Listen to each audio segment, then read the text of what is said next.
What's going on? My name is Lauriel and I am a traditional home birth midwife. And one of the questions that I am often asked is, what was the coolest birth that I ever attended? And while all of the births honestly are so phenomenal and so amazing, and I'm so grateful to do this work and like have this be my career, my life path, there was one birth that actually imprinted on me. Like, it shifted something in me. There was this deep remembrance that occurred during this experience for me personally that has impacted me and will stand out for the rest of my life. And so this birth, what I'm about to tell y'all, this was all led by the father. This man, the way that he came into this birth space was incredible and blew my mind. Let me tell y'all.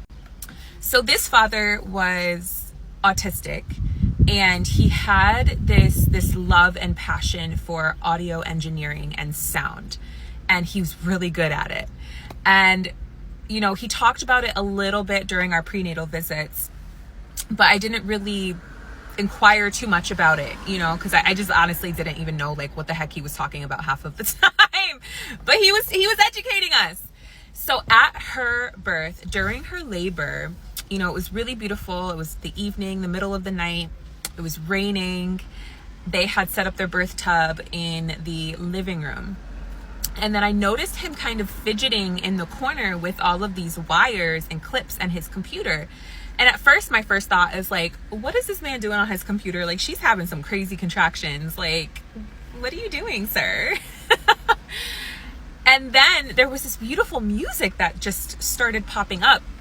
And I noticed how, you know, when the mother would have a surge or a contraction, the music would amplify and surge with her.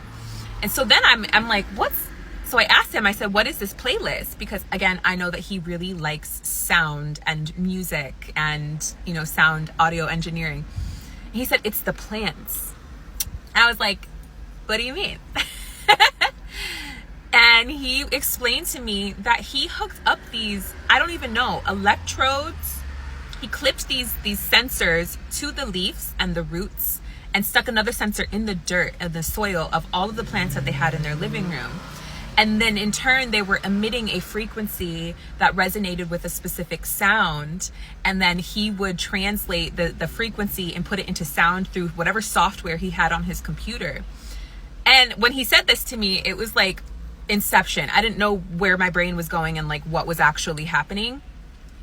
And then he had to explain it to me because I'm like, wait, what are you talking about?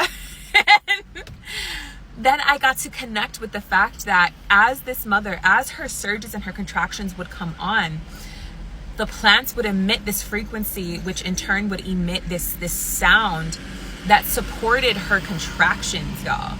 It was the most grounding yet ethereal music I have ever heard in my entire life. So as her contraction would peak, the music would hold her and the sound would come up. And as her contraction would descend and go away, so would the sounds. And it really spoke to me because it was another reminder of what many of us already know, right? And that, you know, the plant kingdom and the plants are so responsive to us specifically. They're observing us and they are here to support us. We're here to have a relationship with the animals and the plants and the other sentient beings that exist in the world that actually helps us thrive, right? And these plants love them. They have so many beautiful plants in their living room. So obviously there's a lot of attention and care that the mother and the father gave to these plants. And these plants were supporting her during labor, y'all, through sound. Like, they would know that a contraction was coming before she did, before any of us did, because they would start that elevation and that rise in their frequency, and that sound would shift to like help carry her through before she would even have one. So they were responding to her in real time. My mind was blown. And again, it made such an impact on me because it was just another reminder of the beauty that surrounds us. And, you know, how we kind of overlook all of the support that we actually have in our day-to-day lives through the wind and the trees and, you know, the animals and the food that we eat. Like, it's all here to love and support us. This planet was made perfectly for us to live in harmony with everyone and everything. And it was just such an incredible medicine to witness during the birthing experience. And I know that it brought her so much joy. I wish that I could explain what it sounded like. Again, it was ethereal yet grounding.